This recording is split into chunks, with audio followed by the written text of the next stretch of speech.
Hello and welcome to episode 296 of the Mark and Me podcast. As always, I'm your host Mark. Now joining me on today's episode is a returning guest to Mark and Me. I'm joined by the awesome Hot Milk, one of the best bands out there, and we get to sit down in great detail and talk all about their brand new album. So it's absolutely awesome that both Han and Jim from the band join me today and we get really deep. This is a band, like I said, that I've done festival specials with. They had their own episodes, so I think it's their third time on Mark and Me, and it's a pleasure to always welcome them back. They have so much energy, they have so much about them, so much presence, and I just absolutely love talking to them. They're getting bigger each and every week. They've just been announced as their main support for the Foo Fighters on their UK tour in the stadiums. Their brand new album, like I said, A Call to the Void, is out right now, so go and listen to it. And go and get yourself a ticket for their tour at the end of the year, because you will not regret it. One of the best, most energetic live bands that you will see right now. And I can't wait to share that interview in just a couple of minutes' time. But as always, and I do this on each and every episode of Mark and Me, I always like to touch base and talk about my last guest. It was only 2 days ago, but I was joined by Lucas from another absolutely awesome band, Holding Absence. The response was amazing, so thank you to everyone that tuned in. It means the absolute world, and I saw that Lucas liked it and shared it as well, which goes a long way. What I want to do now is to get straight to the interview, but just before I do, let's give a big shout out to the sponsor of the podcast, Richer Sounds. If you're in the need for any home cinema equipment or some audio equipment, just go on richersounds.com. These guys sponsor the podcast each and every month, so a massive thank you to those guys. Right, let's get to it. Here's me, Hannah and Jim from the amazing Hot Milk talking all things music. I tried breathing underwater to drown out the doubt. I crashed under the pressure and nearly bled out. You said you'd always save me, so where are you now? Feels like I'm failing, I'm dancing while drowning alone. So, Han and Jim, welcome back for the third time to the Mark and Me podcast. Good evening. Hello. How do you know it's evening when they're listening to it? It might be the morning or the afternoon. You're being exclusionary. I love that start already. Wherever you're listening in the world, welcome. That's fair from the three of us. Exactly. You're aggressively welcomed. Yes. I was just saying before we hit record, you guys are now on the leaderboard, joint first with coming on the podcast the most time. So thank you. Can't wait for the prize, whatever it is. The prize is to come on for the fourth time backstage at the Foo Fighters gigs later in the year. So that's pretty good. That's a prize for you, it feels like. I feel like that's your prize. Oh, you've seen straight through the competition. Damn it. For like a make-a-wish for the fan. Get him an opportunity. We don't have that power, unfortunately. That's fair. I gave you that power once on my dad, and my dad's not allowed anymore. Oh, bloody hell. We did it for everyone. We've been on previously, and we spoke at festivals and we spoke on Zoom, but we've been talking about touring and how busy you guys are. I truly mean this. I don't think there's a harder working band on the planet right now. So you two must be absolutely exhausted. I know that you've just come back from doing the Pride weekend in Brighton. It must be nice not to have to fly across the world to do a gig. Do you know what? We've flown quicker. That took so long to get there and back. From Manchester to one night only. It was a great show. It was really good. But I think it's funny, like you say, that we should be grateful or feel grateful for not going off somewhere else. But honestly, I'm kind of like, want to go somewhere else. Like, I don't like it when we have a break. I get like I feel like I'm pointless. Do you know what I mean? That's fair. So is it the fact that you keep yourself busy to stop yourself then having too much time to think? Yeah, I don't want to think about anything. Like today, what if I don't have done yoga and put a cat tree together? Do you know what I mean? That's not me. What am I doing? Like, get me somewhere. Let me go and walk off somewhere and get a coffee in a foreign land and, meet some people that I've never met before. I don't like being here at home. I've never liked it really. I've always been a runaway. So have you got quite a long stint at home, or is it not too long until you can be on the road again? We've got like 2 weeks, 3 weeks until we go do Reading and Leeds, but then we've decided we're going to do an acoustic in-store run, and then every day we're like, should we add another one? Should we add another one? So currently I think it stands at how many shows, Jim? Like 12? play any of the songs on acoustic yet. I don't know why we've literally put like this is probably the most shows we've played in a row. It's like 7 in a row. 7 in a row, no break. Yeah. Oh yeah. Oh God, yeah. It'll be great. It's something new for us doing like an acoustic run thing. We've never really done it before, so I think it'll be funny to sing without the support of everybody else, just very vulnerable and exposed. I feel like you spent most of this year building all to this moment, and seeing you guys on Instagram touring in pretty much every country and the crowds getting bigger. Truthfully, do you notice the massive shift that's come with it from being so internally invested in it being your band? Because as an outsider watching you two, it couldn't have gone much better this year. Like I've seen this. Have you heard of Hot Milk? No, who are they? 6 months later, fucking hell, have you heard of Hot Milk? And I'm like, I told you about them. Like, honestly, guys, That's interesting. No, we're, I mean, we're a bit too close. We kind of just live it day to day, and we're always working on it. So it's always like it's a little baby steps for us. It's a slow grower. Like obviously doing stuff like South America was incredible, and having the opportunities to play some really really incredible shows. It's obviously like maybe it's some proof that we're going somewhere and we're doing the right things, we're ticking the right boxes, writing the right tunes. But I think me and James are naturally quite realist. Like we're quite like, oh God, is this going to be all right? Like we're quite like pessimistic, I guess. Like I don't know. It's one of those where I was brought up to always see the bad side, which sounds a bit weird, but I think where I'm from is like there's always something that could go wrong. I guess I think I remember telling my dad recently, oh, we're doing a 2,500 cap room in November, Dad, and without skipping a beat, he goes, doesn't mean you'll fill it. So cheers, it's Dad. one of them. Exactly. He's just a mental person. But I've always got that kind of it's the fear of failure, I guess. And I don't know what success really looks like, but for me, I just want to be able to like pay my bills and like play music. And I think that's as much as I want. as well for us, it's always been like we've never been complacent. We always want to better ourselves. We always want to push harder, do things that we've not done before. And the whole reason this band started was kind of like complacency in life. It wasn't we weren't super happy what we were doing, and we felt we wanted more from what we were doing. So, but didn't both of you have the goal that Hot Milk could become full time to stop you having to do fucking 9 to 5 brain numbing jobs? Wasn't that just your goal to start out with? I think so. I think it was just more like giving ourselves like more worth in life and, doing something that we love. I don't ever think it was like, well, I don't want to do the 9 to 5 really. It was just more like I was okay to do that as long as I had self-worth from something else and felt like I was moving towards something that really gave my soul color, set me alight with something that I cared about. And there was a big gap in our lives of not really caring about anything. And I think that we needed something. This is our baby, really. This is our Hot Milk is, it's our connection, and really it's our relationship. This band is the reason why we're still in each other's lives. And I'll thank Hot Milk till the day I die for keeping Jim in my life. So has that filled the gap now? Is that the gap that was, missing? Is Hot Milk now completely filled that for you? I think it creates more gaps. The gaps get smaller, but there's more of them. Yeah, it turns into a sponge. I don't know. I try not to look too hard at it, because if you focus on it too much, it just starts to eat you up, and you start questioning like, are you happy? Am I doing the right thing? I look at everyone else is doing.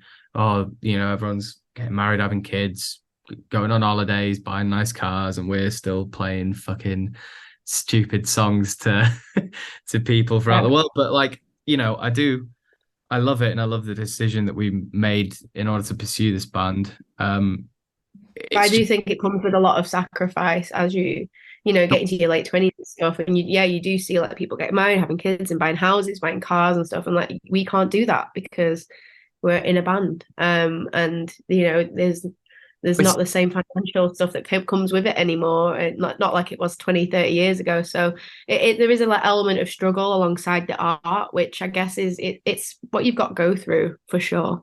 And I'm happy What's that? We're still in our infancy as a band. Like we've not even put our first record out. So like, we're in a really good place considering where we are career wise or whatever. But yeah, I just want to keep doing what we're doing. Without Mhm. adding any anxiety to the world where we all live and try and survive every day with anxiety and depression and feeling shit. The pressure of releasing a debut album, you only get one proper shot at it. Some of my favorite bands of all time, Hell is for Heroes, 100 Reasons, Biffy Clyro. For me, their debut albums left a stamp on the British music scene that now, even 20, 25 years later, I go back and listen to those albums and they're timeless, they're classics. Did you kind of withhold releasing A Call to the Void until you were completely happy with where you're at mentally, where you are in life, to then know that this is your statement to say we are Hot Milk? Because you don't want to fuck it up and be like, well, it was our first album, but don't worry, our second album's going to be brilliant. Yeah. I feel like,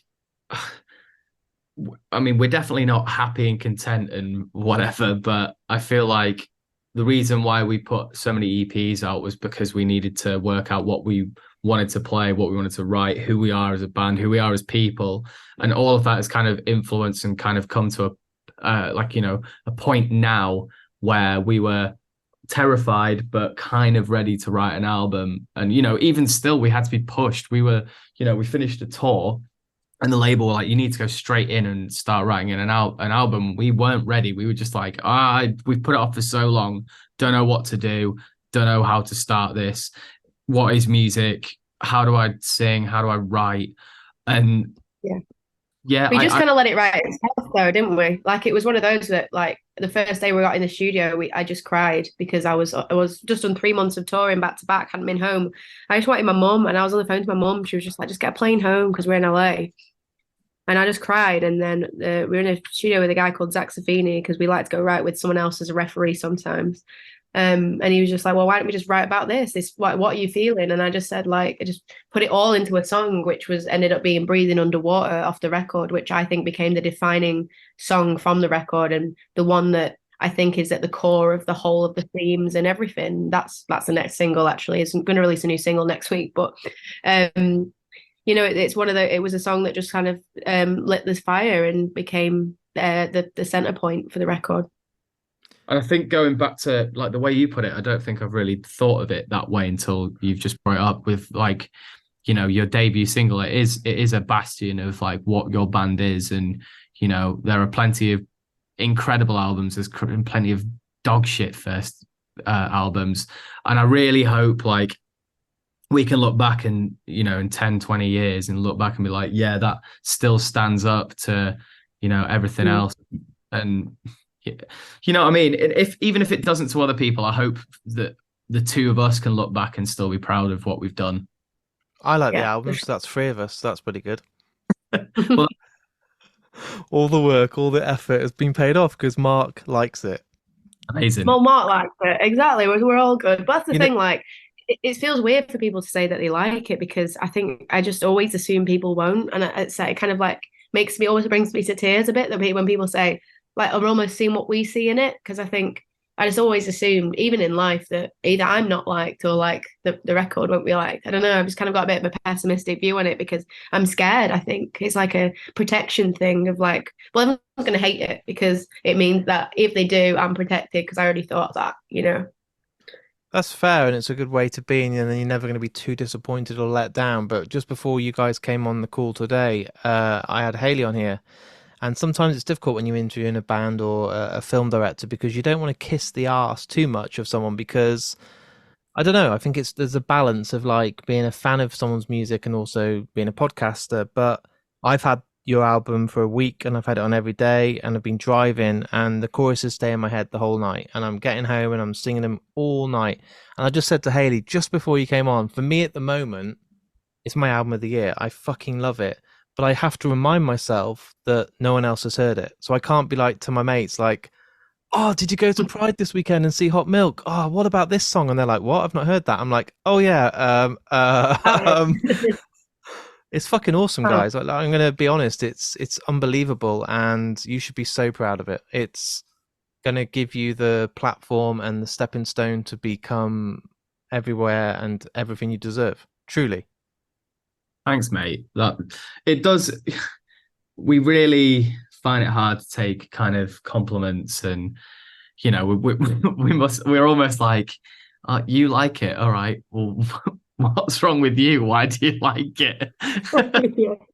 But I'm not the only Yeah. one. Look at your crowds. Look at every gig you do. Look at the response. Look at your social media. The amount of people. It's like supporting a team, like a football club.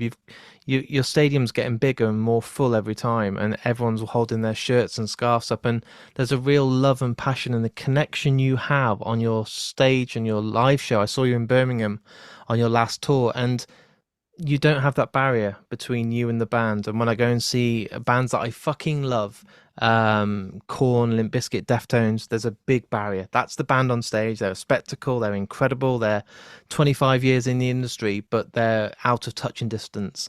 Hot Milk give you a party, a celebration, a gig that you might as well be on stage with you guys. You're all as one, and yet there's no fucking divide. There's no we're the band and you're the audience. It's we're all here together, and not many bands give you that feeling.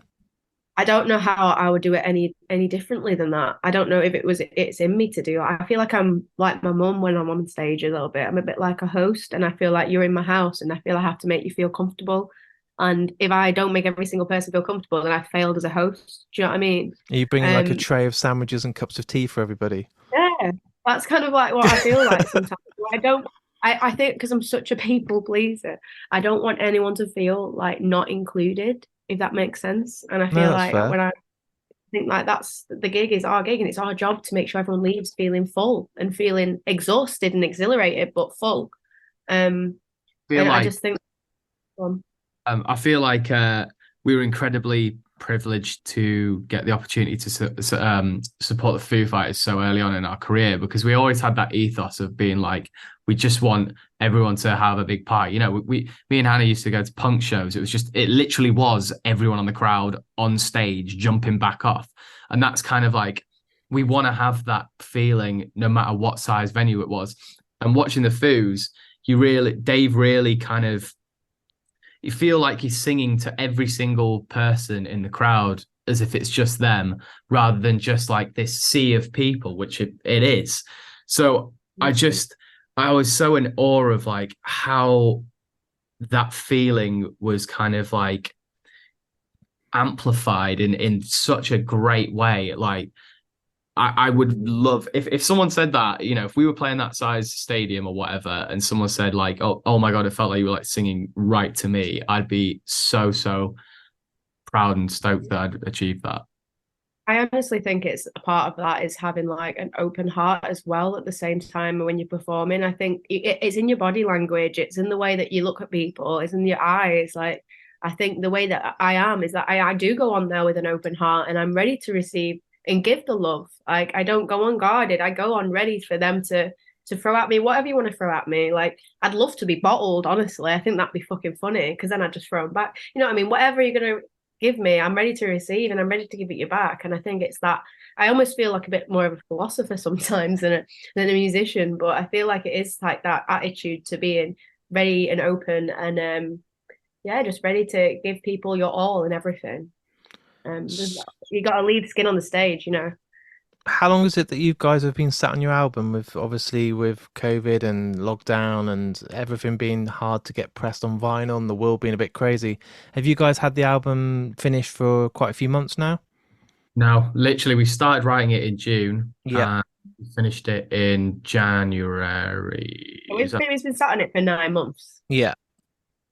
I mean, it was kind of a long lead time. Like, for sure, I don't think I'd want to do this long, like, lead the album in future. But yeah, me and Han were talking the other day, and it's kind of very, very rare that we're still that in love with something that we've done. So I don't know. I don't know what that means. I don't know if it's a good thing. I mean, I think it's been quite a long lead up, to be honest, for an album. Like, I feel like we should have released this months ago. Really, it feels a bit like really long, but I think we both said that the next one won't be as long. We wanna start writing that ASAP, but don't want to get ahead of ourselves because we still love this record. But I think that's the thing with us. We're always thinking about the future, the future, the future, which I think ties back into us never really being able to fully enjoy the moment because we're constantly pushing. Like we are like the managers of our band. We have managers, but we're very much the people in control in the driving seat, and we're the primary accelerators. So I think that's the thing. We're both very, very driven, but it's also a detriment because we very rarely look back and get to enjoy each other, which is why I enjoy being on tour, because it allows me to be more present and it allows me to be reflective of the people that are supporting us. Whereas being at home, what's next? Like you don't see that you've got people on Instagram and stuff like that, but actually like seeing real faces and talking to real people at shows is kind of like it's as much for us as it is for them. It's so like affirming and like, oh, maybe I am doing the right thing, rather than sitting at home and being like, is anyone actually listening? Does anyone give a fuck? Is it harder as well, Jim, because you've been so hands-on with all the production? Does it kind of feel like you're even more responsible? Because if someone says, you're a great live band, but your album sounds shit, you're like, yeah,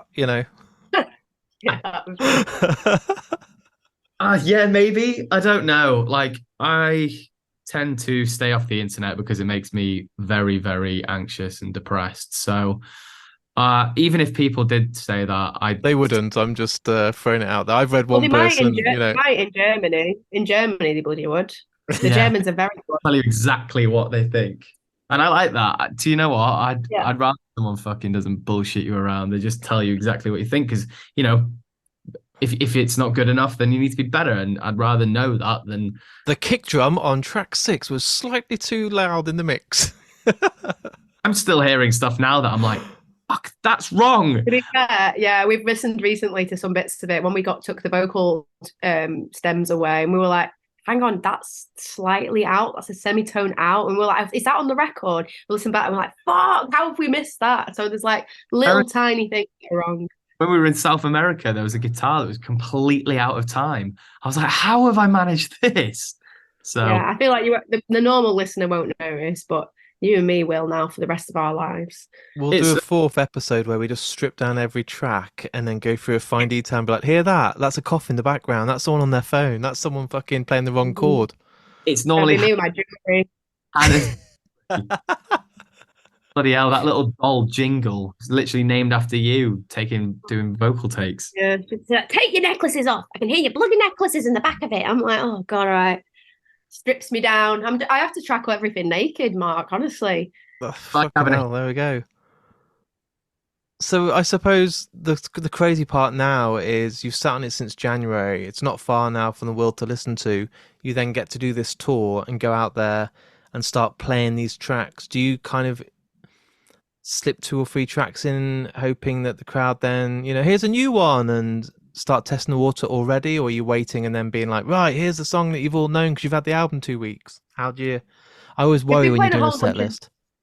We've been playing a lot of new ones when we were in South America, when we only had like one of the singles out. I think we were playing like we've been playing Bloodstream for months. Because I think we just wanted to play it live, and we were excited. So we played that one. I think we were playing Party for a little bit before it came out, but honestly, like with the Reading and Leeds coming up, and this whole album will be out then, we would have loved to have added new songs into it, but we just firstly haven't got the time to rehearse between now and then any new songs. And I don't know if we've got the money to rent a rehearsal space, to be honest. We got to wait until we earn a bit of money from Reading and Leeds. But that's the thing, like there's real life stuff that happens. You can't just turn up and play a new song. There's everything that's involved with, rehearsing it. And you don't want it to sound shit, it needs to be rehearsed, and you have to listen to how it sounds. I think the way that we've done the November set as well, like I've been working on that all today. We've got like 16, 17 songs in that set, which is the most we've ever played on a headline show. And I think even just for us, we were like, we really want to take every song, go back to the beginning, and kind of like give it a new kind of moment, a new kind of lease of life. So the fact that we haven't just kind of slipped songs in here or there is more because we want to go back to the drawing board and be like, we want to create a whole new show around that, and then take that away on tour next year and be like, look, this is the new lease of life. This is the new hot milk. That's awesome. I saw that with Enter Shikari this year. Like they went away, they thought about this album, how to do a concept, how to make the visuals work. And when I saw them at Slam Dunk and their own show, I was like, all that work that Rao was talking about on the podcast now has come to life, and it now all kind of makes sense. And I can't wait to see how the concepts work for these songs, the album, and your kind of feel for the gig. Because obviously I've not seen it until November, so it's going to be really interesting to see how the songs work and the kind of feel I'm going to get when I'm at the gig. Yeah, Yeah, I like mean, the show we're really excited about.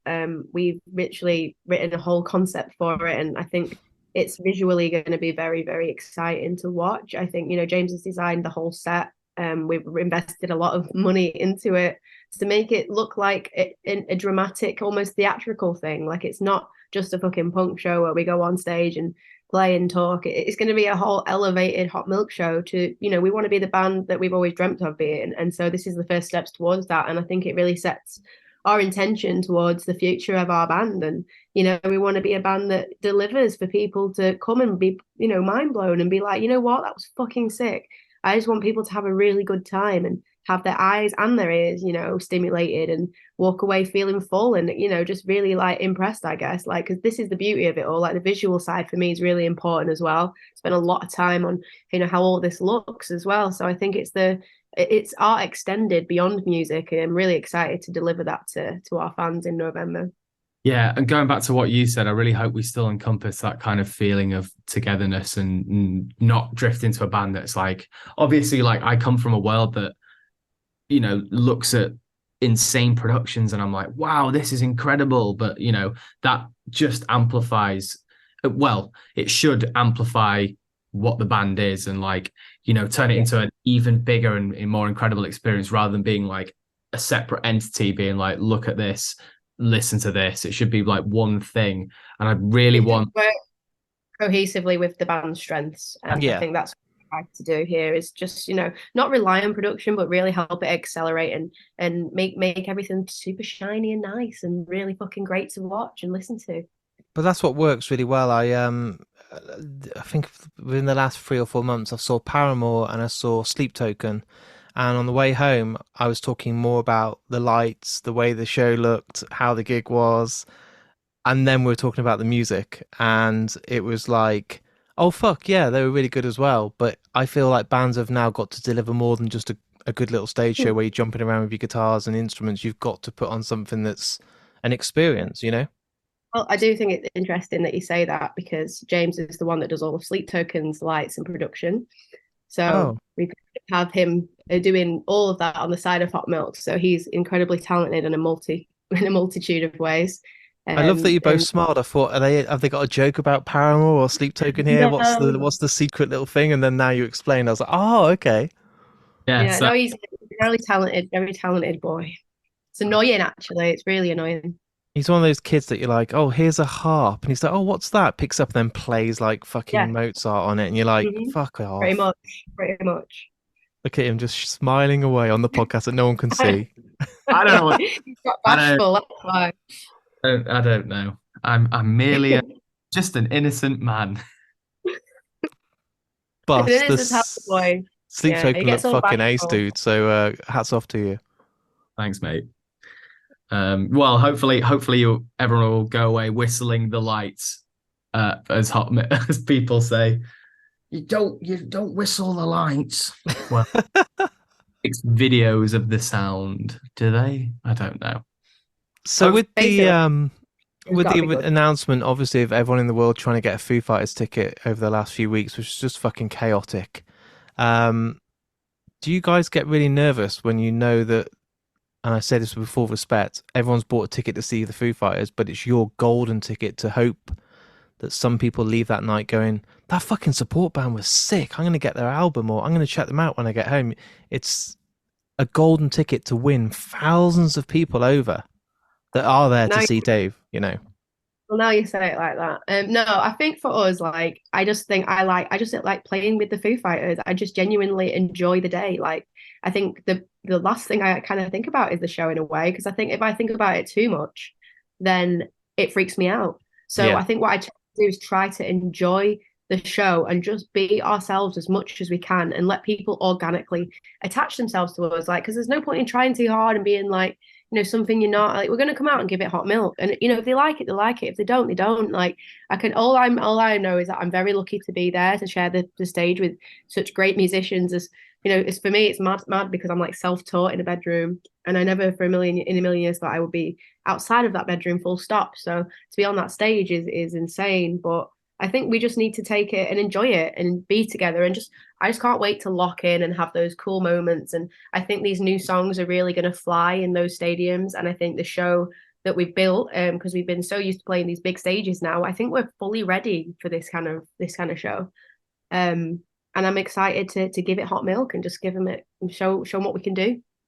Yeah, I think that's it. We've never like turned or catered our show to other people. We've always just been like, there's no point trying to be something that we're not, because people will see through it, or people go, home, listen to us and be like, this is not the band that I just watched live. So we've always been in a mentality of just like, give it everything, give it balls, have fun, do it the hot milk way, like just show who we are.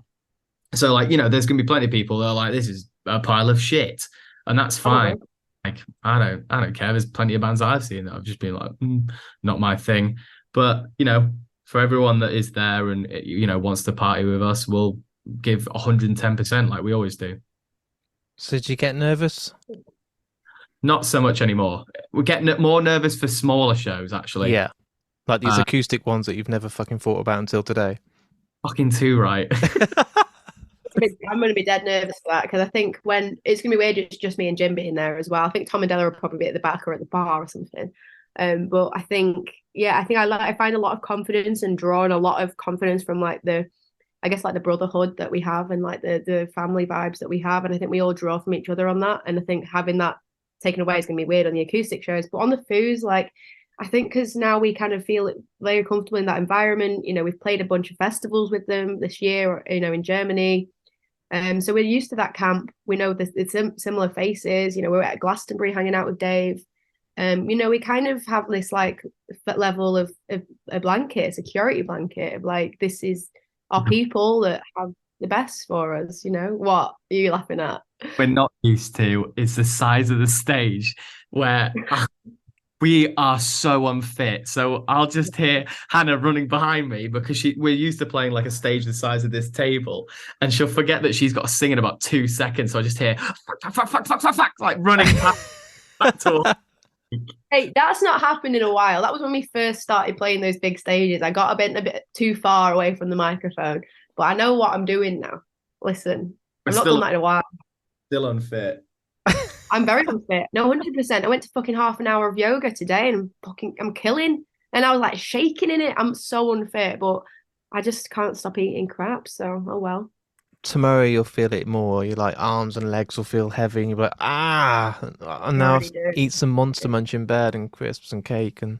Yeah, the thing is, with us, is I have such a high like fast paced show. Like, I've always been hyperactive as a kid. Like, I've always run around like Scrappy Doo. That was always like my the annoyance of my parents and my grandparents when I was a kid. I was always up trees or like getting in trouble, like running around. And so I've got like a natural like energy, but I forget that I'm like a bit older now, and I do hurt an awful lot in my neck now. The bangover is real. Do you know what I mean? The bangover fucking kills. You're still young though. You're still puppies. There's like, look at Foo Fighters. Look at Pat Smear. Look at fucking Dave Grohl. I mean, like, Pat Smear's just really pickled himself. He has a bottle of fucking Veuve Clicquot on the stage every night. He's just pickled his insides. We always say that Pat Smear looks like James's like dad, real dad, because him and Pat Smear like similar vibes going. We got a photo together, and I looked back at the photo, and I was like, "Oh my god, we look the same." You've got like the same face shape and everything. You look like he could be your dad. That's a good conversation with your mum one day. Yeah, if I'm still rocking out like Pat Smear is at his age, then I'll be fucking pumped. He's a legend, actually, Pat Smear. Like, at Reading one year, the year that we played it, the same year as them, I was like backstage in the Foo Fighters compound. I don't know how I got there, but I'd just done like a load of pills, like ecstasy, and I was chewing my face off. And he comes up to me with a carrot and goes, "You look like you need something to chew on." So he just gives me this carrot. So I'm just chewing like on this carrot in this photo with Pat Smear, Dave Grohl, and you, James, and I look an absolute fucking state. But can I just say I did it after the show, so it was my celebration. It was my celebration. I love that you got a Yeah, carrot with the Foo Fighters. he just gave me this little carrot to nibble on. And I was like, legend, mate. So now when I see him, I'm just like, Got any we more see each other. carrots? Got any more carrots, bro? Guy's So, legend. Nice so are you guy. guys already planning the next album? Because obviously I know you've sat on it for, since January. Are you guys already writing, knowing that you don't want to leave it so long? We've got We're not right, but we No. have ideas. we've just not got the time to like we were looking like, oh, we should probably write like, August, September, and now, we've got in stores, then we've got, the November show to program, and then we go, well, yeah, we've got a show in Japan coming out. We've got the Foos in Australia. So this like takes us to the end of the year, and then it's Christmas, and then we're back probably. So it's gonna be like January when we start writing this. So we've got ideas kicking around, but I don't know. I think it's a little bit too soon to write per se. I want to go and play these songs first and kind of give them their time rather than just being like, oh, sound out, next one. Yeah. I think it would be cool in October if we can just to go and maybe make a start just to kind of alleviate a little bit of pressure. Like I said, I'm probably more prepared in my head for what I want to do on this record than I was this first one. But I mean, look, this is us trying to be present. But you're right. I don't want to leave it as longer. I don't want to get into the whole vibe of being in a band, which is just putting out music and being excited about it all. And I kind of have disdain for the current modern way of things, though, the whole singles and the fact that albums kind of get forgotten about a little bit. So that makes me a bit upset. So I don't know. I need to think about how we want to do this moving forward. Are you guys, and I don't mean to get too deep, but are you guys happy at the moment? Are you feeling good in life? I know I've spoke to you sometimes when things are shit, and sometimes, Han, you're very vocal on Twitter and you've been honest and gone like, I'm having a fucking shit day, or I fucking hate today. Are you guys feeling more positive and like life's good at the moment? We're in a good place. We're going on tour. We've got an album out.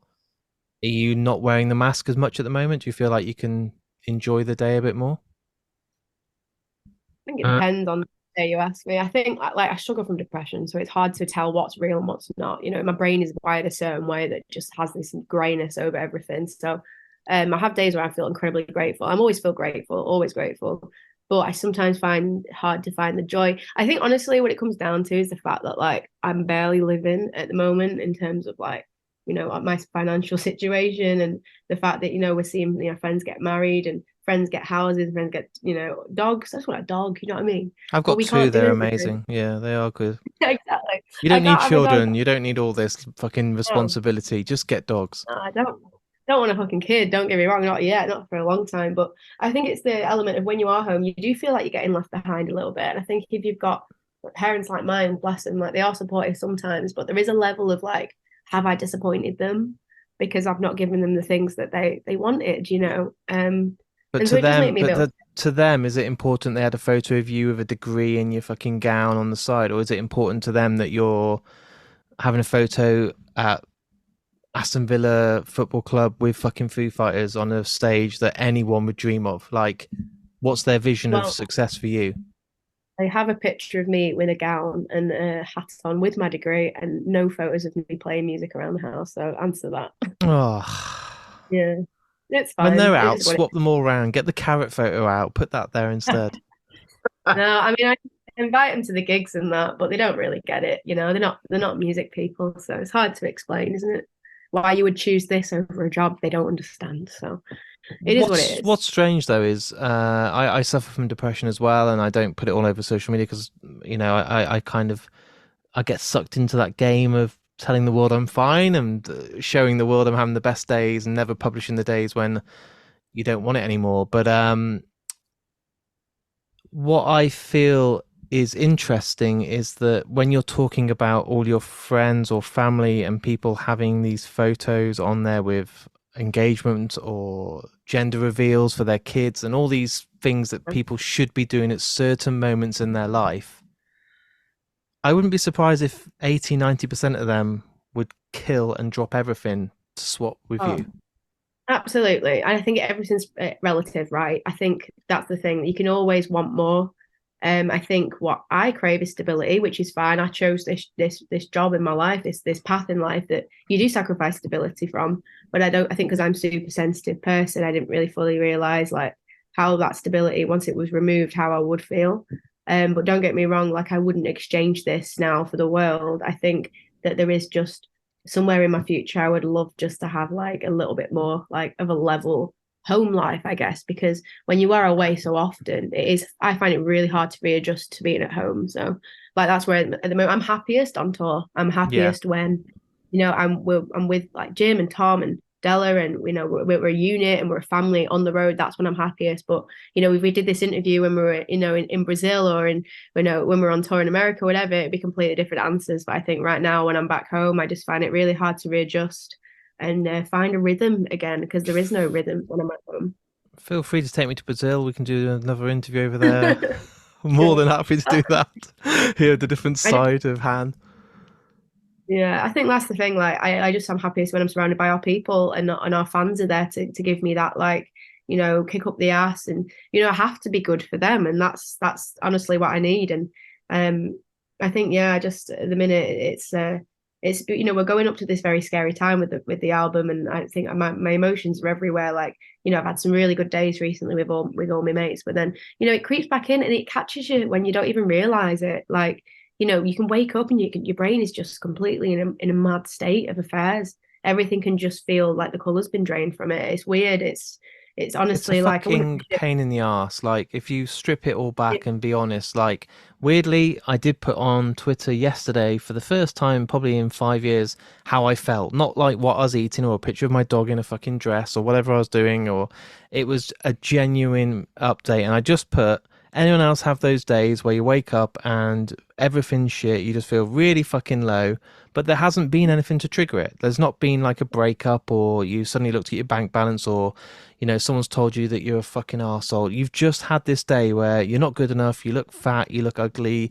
everyone's doing great, you're fucking shit at everything you do, and your brain's just like, I'm going to defeat you today. Whatever you do, I'm going to fuck you up. And by the time you go to bed, you're exhausted, and all you've done all day is had a fight with yourself. And it's like, fucking hell, give me a break. Like, I did not start on you today. I didn't want this, but for some reason you've floored me, and I'm glad it's not just me some days, Well, that's the thing, and I do like to be vocal about it on the internet, because I don't want everyone to ever feel like, well, I tend not to go on about it too much, but I just think when it gets quite bad, I would hate for people to think that it's just them, and that they're the only ones in the world that ever feel like that. Like, it already feels lonely enough. Do you know what I mean? Like, it feels quite isolated. And I think, I've always been someone that wears my heart on my sleeve. Like, I'm not a liar. I've never been able to lie. Like, I'm very vocal and very, like, I think something, it comes out of my mouth and I have no choice, much to James's annoyance, probably. But I think for me, like, I just have to say what I say, and I call a spade a spade. You know what I mean? It just is what it is. And I'm the first person to say what I think should be said. They never change though, because you might get yourself in trouble sometimes, you might piss a lot of people off, but I'd rather that than you be fake all your life and wear a mask every day, because that just gets fucking exhausting. Not where I'm from. You can't keep up if you're fake. It comes out, all comes out in the wash. Yeah, exactly. Let's take it up a bit. We're all a bit low now, and I've made us all fucking down. That's the thing. We can always turn it around. For me, it's always a margarita that knocks me out. Get me a margarita and get me some sweets. Actually, I've got some sweets over here. One sec. I bought some Maurams today. The ones that give you like all the different ones. You get like the cola straw. Oh, look at ones you've got. Are they the long red ones? You like get it? Just like little fizzy ones. Little fizzy guys. Yeah. Starving. I keep seeing your fox in the corner, and I think it's a pizza. I'm absolutely ravenous. Up here. Yeah. Yeah. Look at that, a massive Domino's pizza. That'd be fucking crazy.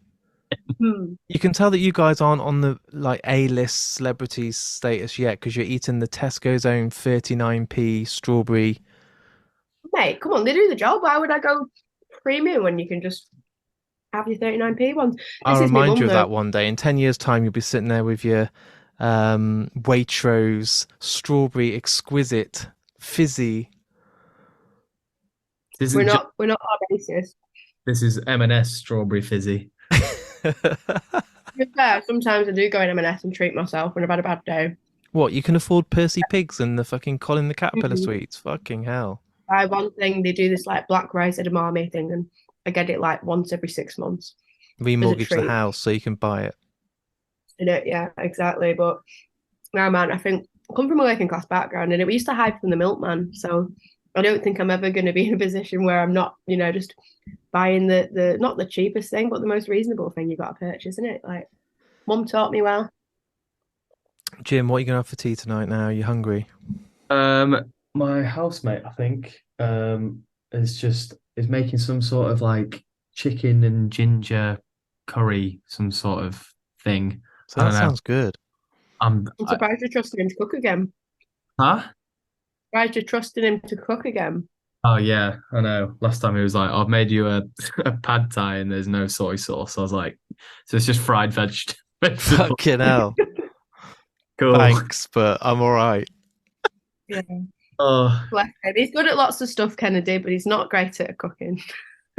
What I do, and I've done it on the podcast, and I think you would have done this on the last time, maybe not at the festivals, but you guys get to choose the outro song for the podcast. It could okay. be any song by any band, by anyone in the world, but you guys get to choose it. So as the episode's all edited and out there for the world to listen to, we're at nearly 300 episodes now, 290. I think you'll be about 295. What would you love, both of you, as a song to be played? And it can be by anyone. No one really picks their own band. I think Bert from The Used picked his own band. I thought, fair play, that's pretty fucking arrogant in a good way, but why not? Bit of promotion. Oh yeah, if you like your own music, then why not support yourself? Are you I'm all, both on your phones now looking at Spotify? I You am. know, I'm like, I don't I know. All I listen to at the minute is NF. yeah, and that's a good shout. Do we get one each, or is it just one? Normally I go for one, so if you can agree it'd be brilliant for editing. But if not, Oh, we're gonna have to fuck it. Let's have one each, and I'll surprise you when I release the episode, and that shows who I like the most out of both of you. Okay. So know what's what your I'm gonna go for? I'm gonna go for Rescue by Foo Fighters from the new album because I thought that was a really cool, nice song. I love that album, and it didn't hit me straight away. I felt it was like the drum sound was a bit weird for me. That's just me. I'm not saying it's a bad thing, but it was sounding a bit like, oh, this sounds a bit weird. But then I listened to the album in its entirety, and it then took me back to the very first album. It sounded very kind of demo-y and rough, and then I was like, actually, after what happened with Taylor and everything, it's like a restart. And then I saw the announcement of a new drummer, and I listened to it again and again, and now I'm like, it sounds fucking ace. It doesn't need to be this Yeah. huge LA production orchestra. It was great. Yeah, and I think that's it. You kind of do have to take yourself back a little bit and um just give the artist a little bit of room, when they bring out a new one to be like, cool, no one wants to play the same song for the rest of their life or play the same shit. So like, trying stuff and getting it wrong is better than doing the same song every single time. And the song that he did, I'm really bad with song names now. This is what Spotify's done to me. So I listen to albums, I'm like, track 7, but the song with his daughter is just fucking incredible. Yeah, that live is great as well. She really nails it. Show Me How, it's isn't it? interesting what Josh Freese gives to the show now is obviously he's a punk drummer and he's a bit more aggressive than Taylor. And so I think that it's changed the vibe of the show. Like it's not better or worse, it's just different. It feels like a punk show. Like the live show of Foo Fighters now, it just feels more aggressive and kind of feels more angry. And I kind of like that. Like as a punk rocker at heart, like I feel like that is really cool. I love both. Yeah. Like, a lot more kind of theatrical and verbose and big and anthemic, whereas like Han said, it's just Josh is just literally like grabs you by the balls, and I like both sides. I think it really does show how versatile like the Foo songs are. But it's crazy what a drummer can do. Like a drummer just changes the feel of stuff, and I think to go through something like they've gone through, I think to come out angry and come out aggressive, I think is a really cool iteration of Foo Fighters. It's fucking ace. And there was a moment when I really didn't think they would continue. I just thought there's not much more that could probably break Dave Grohl. I just thought to myself, he's lost Kurt, he's now lost his drummer, his best friend. I thought they must call it a day. And then when they did that comeback, they did like a YouTube live stream and they're messing around like with all these different drummers and fucking about. And then they played in the studio, and I was just like, if there's anyone, it's Josh. Like, this just fucking works. It's beautiful. It's great. It's great. I can't wait to see it again. Me too. Have you got a song choice, Jim? I do, yeah. I'm going to going back to supporting mates, Blood in the Water by Normandy. Philip helped us with, producing vocals and mixing on this, a lot of this album. And their new album's incredible. It's so, so good. So I'm going to say Blood in the Water by Normandy. Awesome. So you've got someone there that's making a name for himself, coming out, doing really well. And then you've also got one of the biggest bands in the fucking entire planet. So between them, I'll get them both on there somehow. Sick. Guys, it's been lovely to catch up. Genuinely, I appreciate your time. I know you guys are very busy. I know, Hannah, at the moment, you've probably not enjoying too many long days at home, but it's not far now. And those days are getting, shorter. And it will not be long until you're back doing what you're best at. And I can't wait to see you guys in November. We can't wait to give you the show in November. I can't wait to come to make it the thing that we want to make it. I can't wait to show people, honestly. It's great. Wicked. Well, thanks, mate. Thanks for the support.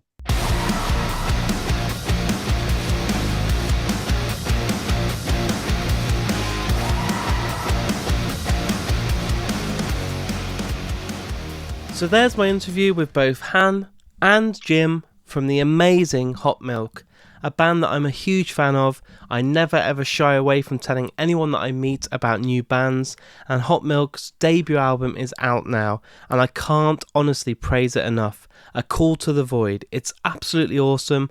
Please go and listen to it following today's interview and check this band out. Like I said, they're on tour in the UK, so go and see them live, and you may already have a ticket for the Foo Fighters, so when that happens, you'll probably see them supporting, which is a win-win. If you've really enjoyed today's episode, all I ask in return for these episodes is to go and share it. It costs you guys at home absolutely nothing to do and means the absolute world to me. I don't have a marketing team, I don't have a budget. Everyone knows this, I'm a one-man team. It's literally just me. So if you've enjoyed today's episode, you don't realise, but just hitting a retweet button or a share button might get someone on your list of friends to see it who might be a fan of Hot Milk and not know about this podcast. They listen, they then dive deep and listen to previous episodes with Hot Milk, discover new bands, actors, directors, and that's the dream. So if you can do that for me, please, please do. I do also have a Patreon account. That's the only way this podcast can keep going each and every month. It means I can put this podcast on Spotify, Amazon Music, Apple Podcasts, and all the different directories. And the link on there is from markandme.com. And it's literally as little as £1 a month. And in return, you get stickers, you get a badge, you get exclusive episodes just for you guys at home called The Lost Tapes, and so much more. I'll be back in only a few days' time with another brand new episode. The Big 300 is coming really soon, and the lead up to it is unbelievable. Some of my proudest work, and I can't wait to share them. So, until then, listen to Hot Milk, look after yourself, take care, and I'll speak to you all very soon.